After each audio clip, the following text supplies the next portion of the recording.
अच्छा, एक बात तो समझनी पड़ेगी। शंकर जी जहर पीते हैं। शंकर जी क्या पीते हैं? और देवता क्या पीते हैं? देवताओं ने पिया है अमृत और शंकर जी ने पिया जहर। तो बताओ बड़े कौन है, शंकर जी या देवता? जोर से। देवताओं को कहा जाता है देव और शंकर जी को कहा जाता है देवाधिदेव महादेव। अमृत पीने वाले वहां नहीं पहुंचे, अमृत पीने वाले उतने बड़े नहीं बने जितने बड़े जहर पीने वाले बन गए। इस बात का अर्थ क्या है? इस कथा का क्या रहस्य है? क्या समझा रही है ये चर्चा? कि जीवन में सम्मान पाने वाला व्यक्ति बड़ा नहीं, अपमान पाकर भी जो अपने आप को सम रखे, ठंडा रखे, शांत रखे, वही व्यक्ति जीवन में बड़ा होता है। अपमान का कड़वा जहर बहुत खतरनाक, पर कोई पी ले बड़ा भी वही होता है। इसलिए समाज में आपका अपमान हो, कोई अपमान करे, कोई कुछ कहे तो ज्यादा बुरा ना माना करो, ये समझा करो कि हम ये जहर पी रहे हैं।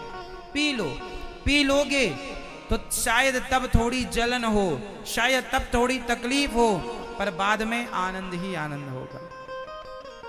सास गाली दे तो बहू को ये जहर पी लेना चाहिए।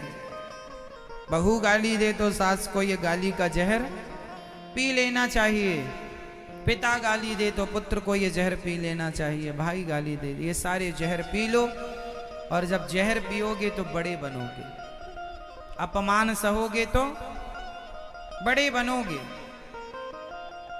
अच्छा, एक बात बताओ, पत्थर तो पत्थर था, लेकिन उस पत्थर में छेनी और हथौड़े की चोट मारी गई, और हर चोट को वो पत्थर सहता गया। लाखों चोट पड़ती है छेनी और हथौड़ों की, तब जाकर के कोई सामान्य पत्थर क्या बनता है? भगवान, मूर्ति, फिर प्राण प्रतिष्ठा तो ठाकुर जी हो गए। बिना चोट खाए, बिना सहे पत्थर भगवान नहीं होता, तो बिना सहन किए आप एक अच्छे इंसान कैसे हो सकते हैं? अच्छे इंसान को सहना पड़ेगा। लोग कहते हैं महाराज जी हम बड़े दुखी हैं। ना जी, ये दुख को सहो। सुदामा जी गरीब थे,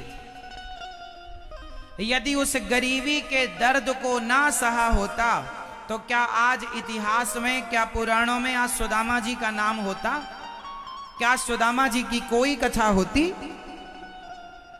यदि उन्होंने आप लोगों की तरह, अरे भगवान हम तो तुम्हारे इतने बड़े भक्त और हमारे घर में खाने को रोटी नहीं है, पर सारी जिंदगी बुढ़ापा आ गया, सारी जिंदगी उन्होंने फटी सी धोती और पूरी जिंदगी गुजार दी उस गरीबी में। पर धन्य है सुदामा जी, उस गरीबी, उस विषम परिस्थिति में भी उन्होंने अपने संतुलन, अपने धैर्य, ईश्वर चिंतन को नहीं छोड़ा। परीक्षाएं तो देनी पड़ेंगी ना मेरी मां, सहन तो करना पड़ेगा ना, तपना पड़ेगा। अरे लोहे भी, सोना भी चमकने के लिए भट्टी में जाना पड़ता है उसे। तो आपके जीवन में जब कोई कष्ट आए, कोई संकट आए, कोई मुसीबत आए, तो समझ लेना कि ईश्वर आपके लिए बड़ी प्लानिंग कर रहे हैं, और उस प्लानिंग के लिए तुम्हें इस दुख की भट्टी में तपा रहे हैं, क्योंकि तुमसे और बड़ा काम कराना है। हर दुख को सहो और हर दुख को सहकर हर स्थिति में प्रसन्न रहो, खुश रहो। मुसीबत नहीं आएगी ऐसा नहीं है, आएगी, सहना पड़ेगा। तूफान आएगा, उस तूफान को सहना पड़ेगा। किसे? वृक्षों को। बाढ़ आएगी, उस बाढ़ को सहना पड़ेगा। किसे? वृक्षों को। एक बात बताएं, जब बाढ़ आती है ना नदी में, तो बड़े बड़े पेड़ पौधे टूट कर चले जाते हैं, जड़ समेत उखड़ जाते हैं, पर एक घास होती है।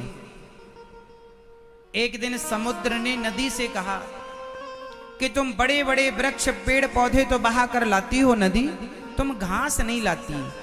नदी बोली क्या करें, घास बड़ी चतुर है, जब बाढ़ आती है तो घास झुक जाती है, पानी ऊपर से निकल जाता है और ये पेड़ अकड़ के खड़े रहते हैं, तो मैं इन्हें बहा करके ले आती हूँ।